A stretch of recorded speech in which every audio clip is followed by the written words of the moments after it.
child will be born among the Bani Israel, who will one day bring an end to Pharaoh's rule and power.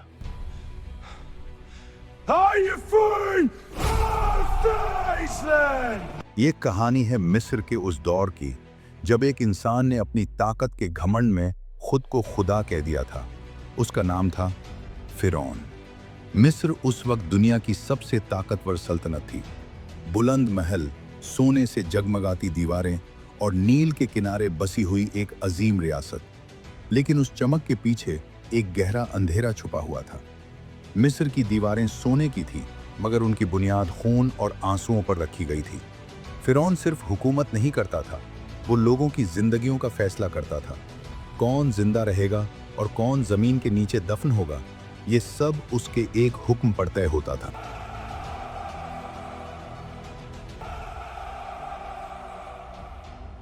जो उसके हुक्म के आगे झुक जाता वो जीने के लायक समझा जाता, और जो उसके खिलाफ जाता उसके लिए सिर्फ जुल्म लिखा होता। इस जुल्म का सबसे बड़ा शिकार थे बनी इसराइल, हजरत याकूब की औलाद। उन्हें गुलाम बना दिया गया था।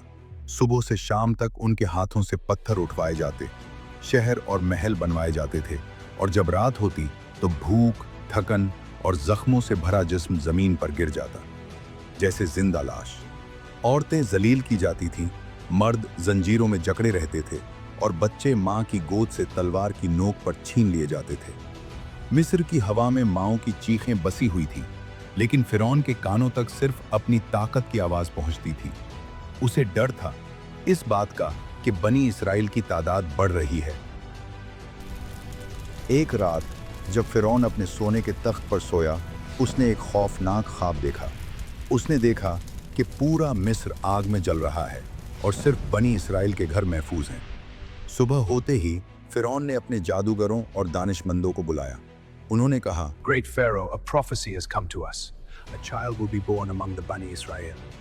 बनी इसराइल में एक लड़का पैदा होगा जो तेरी सल्तनत का खात्मा करेगा। ये सुनते ही फिरौन का घमंड आग बन गया। उसने हुक्म दिया, हर नया पैदा होने वाला लड़का कत्ल कर दिया जाए। शहर की गलियों में सिपाही उतर आए। हर घर में खौफ छा गया।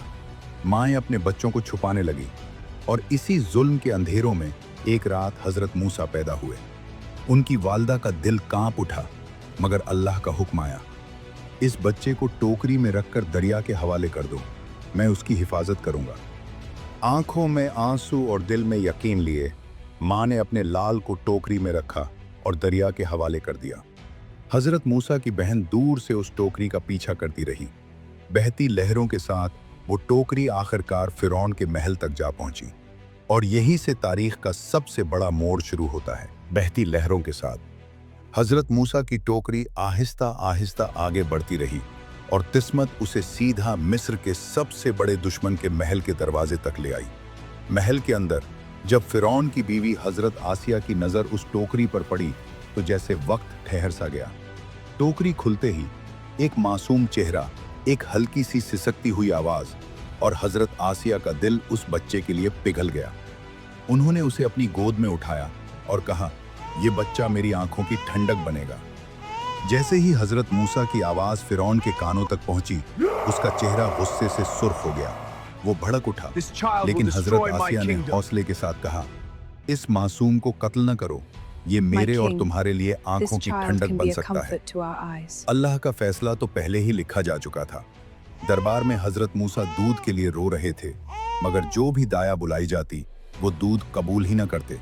महल में बेचैनी फैल गई। इसी दौरान नील के किनारे से सिपाही एक लड़की को पकड़ कर लाए। वो हजरत मूसा की बहन थी। दरबार के सन्नाटे में उस लड़की ने हिम्मत के साथ कहा, मैं एक ऐसी औरत को जानती हूँ जिसका दूध ये बच्चा जरूर पी लेगा। फिरौन के हुक्म पर हजरत मूसा की वालदा को बुलाया गया। जैसे ही माँ ने अपने लाल को गोद में लिया, हजरत मूसा ने फौरन दूध पी लिया।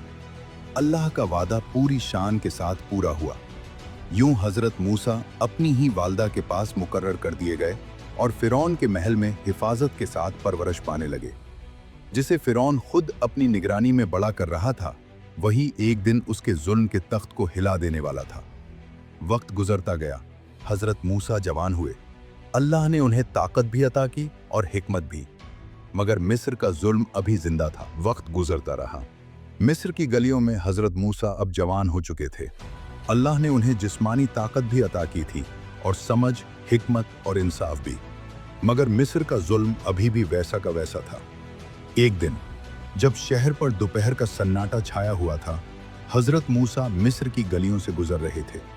तब उनकी नजर एक मंजर पर पड़ी। एक मिस्री सिपाही बनी इसराइल के एक कमजोर आदमी पर जुल्म कर रहा था। वो आदमी मदद के लिए पुकार रहा था। हजरत मूसा से रहा न गया। उन्होंने बीच में आकर सिर्फ जुल्म को रोकने के लिए एक वार किया, मगर वो वार इतना भारी पड़ गया कि उस मिस्री सिपाही की जान चली गई। हजरत मूसा का दिल कांप उठा। हजरत मूसा ने अर्ज किया, या रब, मैंने अपने ऊपर जुल्म कर लिया, मुझे माफ फरमा। अल्लाह ने उनकी तौबा कबूल फरमा ली, मगर शहर की फजा अब बदल चुकी थी। अगले दिन हजरत मूसा दोबारा उसी तरफ से गुजरे। तब फिर वही आदमी किसी और से झगड़ा कर रहा था। हजरत मूसा ने उसे समझाया, लेकिन उस आदमी ने गुस्से में कह दिया, कल जैसे तुमने एक को मार दिया था, आज मुझे भी मारना चाहते हो। इसी वक्त शहर के एक कोने से एक आदमी दौड़ता हुआ आया। उसने घबरा कर कहा, मूसा, शहर के सरदार तुम्हें कत्ल करने का मशवरा कर रहे हैं, तुम यहां से निकल जाओ। हजरत मूसा समझ गए, अब मिस्र उनके लिए महफूज जगह नहीं रही। वो शहर से निकले, न कोई साथी, न कोई सामान, सिर्फ अल्लाह पर भरोसा। उसी खामोशी में हजरत मूसा ने अल्लाह से अर्ज किया, या रब, मुझे जालिम कौम से बचा ले। ये हिजरत थी, खामोशी के साथ, खौफ के साथ, मगर यकीन के साथ। हजरत मूसा मदीन की तरफ रवाना हुए।